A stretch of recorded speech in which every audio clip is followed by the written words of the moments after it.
Hello everybody, yet another 911 video from me today, and this one's presenting me with a few different problems. Chiefly, where do I release it and how do I place it in my current schedule of videos? You see, I've got a couple of series coming out and this would fit into both of them. First off, you have 9/11 week, and ultimately I think that's when this is going to come out, but I also have a series on affordable dream cars. And I think it is very fair to say that this is both a dream car, being a 911, and affordable. You can pick up an example of a 996 911 for just under £10,000, but that would be a slightly scraggly early example. Spend a little bit more, up to say about double, and you can get yourself in something like this. This is Andrew's 2002 996 Gen 2 C2. Now, I was about to try and say C2S there, except it's not, because in 996 land, there was no such thing as a Carrera 2S. There was a Carrera 4S, and also creating more confusion, you have the Tiptronic S gearbox, which leads a lot of people to believe that there may have been indeed a C2S. So what's remarkable about this car? Well, in some ways, not a lot, and in other ways, quite a bit. This has an aero kit on it. Now, it's not a GT3 kit, although to the untrained eye, it might look a little bit like a later GT3. A couple of things I really want to get off my chest. First off, IMS bearings and such like. The simple fact of the matter is that I don't believe anybody could look at one of these cars, a 997, a 986, a 987, or anything like that, without already knowing about the issues that these cars are famous for. The reality these days, I think, is that most of them have had their large issues sorted. That's not to say they can't occur, but in general it seems much less of a problem than it ever was.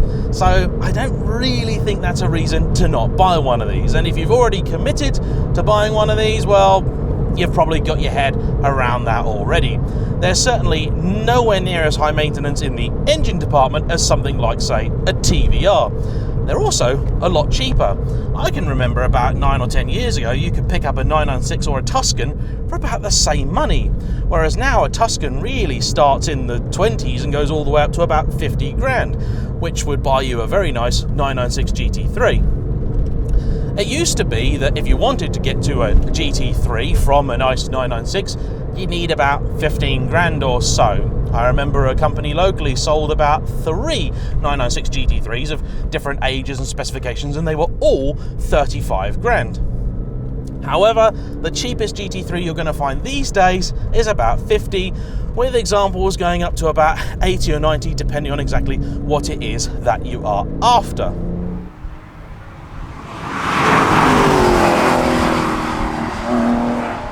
This car has a couple of subtle modifications, and it is well used and well loved by its owner. He would certainly describe it as far from pristine, but that doesn't mean at all that it is not loved. The two real modifications to this vehicle are a K&N air filter and a Dansk exhaust system. Now, unfortunately, I would love to be able to play you some of the glorious sounds from that exhaust, but it's currently stuck in quiet mode. That being said, it still sounds rather pleasant, and that exhaust has changed the character of this car quite dramatically. This is precisely the same engine as when in my own 996 C4S. Now, that car really is dominated by the low down and mid-range shove. It did have a top end, but it just wasn't anywhere near as fizzy as many other 911s that I've driven. However, changing the exhaust in these does completely change that characteristic. They lose a considerable amount of low-end and mid-range punch, but what they gain is real top-end fireworks. This car does its best work above about 4,500 RPM, and if you're looking for that sort of GT3 experience on a budget, well, it's not a bad modification to make, and it does unlock some glorious noises out the back too.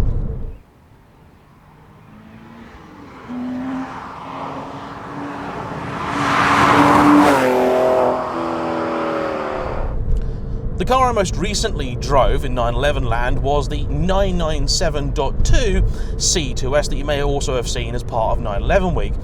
It's amazing how different these cars sound. At low RPM, maneuvering speeds, the M96 engine is used in these, has a real growl about it. It sounds animalistic. It's absolutely fantastic, wonderful, properly mechanical. Now, other things that are nice mechanical include this gear shift, which is actually excellent. And I'm so glad, because I've driven a few 996s, including my own, where the gear shift has been far from perfect. Now, a big part of this series about affordable dream cars is talking about how realistic they are as an ownership proposition. Cars like this might have depreciated quite a bit down from their original list price, which in some cases was over about £70,000. However, it's the running costs a lot of people will talk about. Now, I'm not going to pretend that these cars are cheap to run, but I think if we compare them with buying a modern sporty car new, I think they're actually something of a bargain. Andrew has had this car for about 4 years, and in that time covered around 20,000 miles, bringing this car up to just shy of 90,000. He spent about £9,000 on it in that time, and that's on a mixture of both maintenance, regular stuff, and repairs. Some of the bigger repairs include a failed radiator which stranded him on the side of the road, and that's obviously very unfortunate, and also the exhaust. It wasn't put on there just for better sound, but because the old system was crumbling. And I can guarantee you that on basically any old Porsche, particularly of this generation, if the exhaust hasn't been changed, well, all of the clamps and bolts and things will have all turned into one sort of big furry mess. They are absolutely awful for rusting. There's not really a lot the Porsche can do about it, because where they are in the car, they are going to get heated, cooled to some extreme, and they're going to get coated in water, salt, grit, grime, just every single time that they are used. So honestly, it's a losing battle, and replacing them with a stainless system is a pretty popular and often necessary option. The K&N is more of a luxury, technically speaking, and I would advise people to go for one of those with some caution. They also can enhance this characteristic of high RPM over low down torque. They add a little bit of sound, and 911 intake noise is glorious, but if you fit a K&N with a loud exhaust system, at about 4,500 RPM, if you have said exhaust in loud mode, it will feel like the entire car is trying to shake itself apart.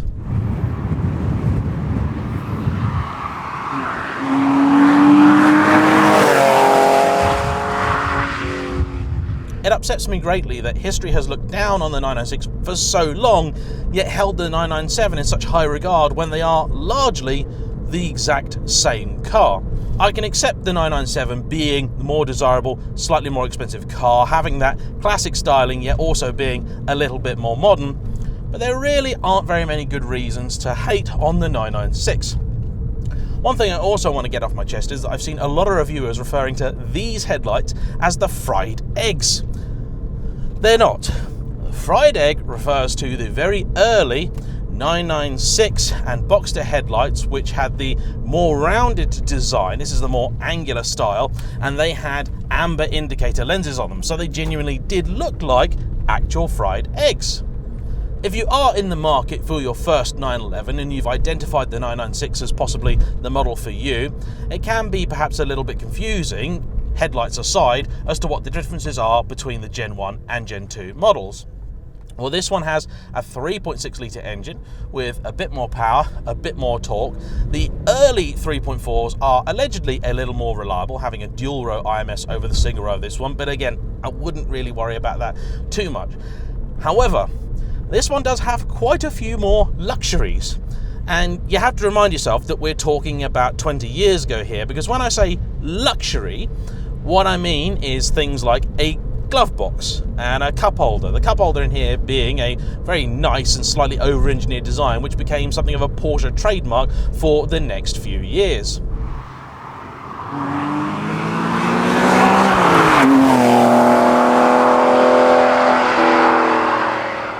In comparison to the 997.2S, which I recently drove, this car has very, very little torque. At about 3,000 RPM, you put your foot down and next to nothing happens. That's also a big difference in comparison to a standard one of these, or C4S, which, as I mentioned before, has actually a surprising amount of low-end shove. as I'm currently stuck behind a lorry, which is ruining all of my fun, it's a good enough time as any to talk about some of the interesting features of this car. When I first saw a picture of it, I thought that a few things had been changed, but in actual fact, we believe this car is largely standard on the outside. The one thing which is a little bit odd is the aero kit. It's got the wing from a C4S. If it was aero kitted at all, it should have a different wing, or perhaps a 996.2 GT3 item on it, not one of these. So we don't know if that was fitted from factory or put on there later on. The paintwork is seal grey, a great colour and perhaps the most popular colour for the C4S, but this is also a product of Porsche's exclusive department. So it has in here some grey stitching, which you wouldn't really notice as being unusual unless someone had told you. But more interestingly, those wheels. They are apparently exactly how this car left the factory, in a sort of nice two-tone paint scheme. This car also has these sport seats, same as my C4S. Now, those can be quite figure-hugging. If they've been more lived in, they can be a little bit more forgiving, but if you're a larger gentleman, I would advise giving them a try to see if you're comfortable in them. The first journey or two may be a little bit uncomfy because these are unnaturally narrow. This later car also has PSM, Porsche Stability Management, which on the first generation car was only standard on the four-wheel drive models. Very odd really, because it's those which really didn't need it.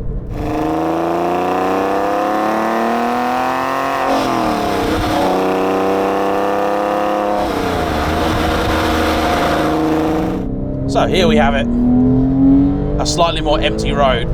This car loves to rev out. Those changes to the intake and the exhaust really genuinely change the characteristics of this engine. The steering is interesting. It's not quite as direct or as pointy as the 997 I drove the other day, and that's probably down to a couple of different things. First off, this car is nearly 20 years old. It has been maintained, but maintained to original specifications.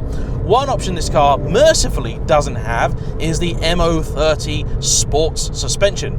I've driven a few cars equipped with that, and everybody thinks that it's a good idea because it makes the car look a little bit sexy, lowers it down and all that jazz, but in truth, it's very firm and a little bit unpleasant.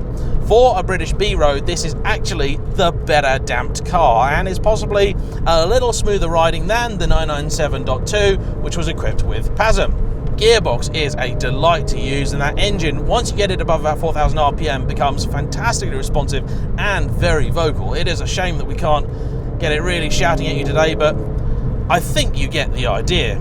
A 911 should always be about the way it makes a driver feel, and I have had the privilege of driving a number of 911 GT3s of different generations in my time.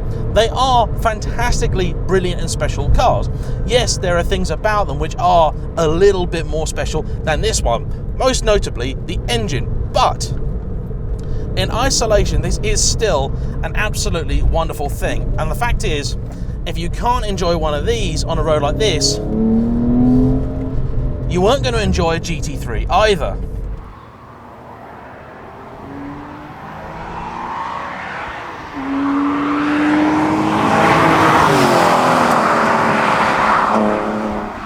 And as both a 911 and an affordable dream car, this scores so highly. I think they've really grown into their looks. I think the market is finally beginning to appreciate just how brilliant, or more accurately, not rubbish, the 996 is. And a lot of people might look at that maintenance figure of £9,000 over 4 years and go, oh my God, that's so crazily expensive. But you know what? There is an element of bad luck in there. And if you think about it this way, I know a lot of people that are spending, well, £500 to £1,000 a month on a fast Audi, BMW, or such like. And the reality is that this car has cost its own in the equivalent of, let's just say, £2,500 a year, and has had the good graces to not really depreciate at all. So in actual fact, it is a very cheap car to run, to own, and I get a little bit spoiled. I don't always see a 911 as a special car, but I know that for so many people, it really, truly is. And the idea of a 911 on the driveway is truly a dream come true. I still thoroughly enjoy driving a car like this. It puts a smile on my face, So if you've been lusting after one for a long old time and you have the opportunity to purchase, I'm pretty sure it'll put a smile on yours. There's a lot of different ways you could have your 911, but if you want a 996, everyone's going to tell you which one the best is, and I don't think I'm going to try and do that. I know which one my favorite is, but I'm not going to tell you.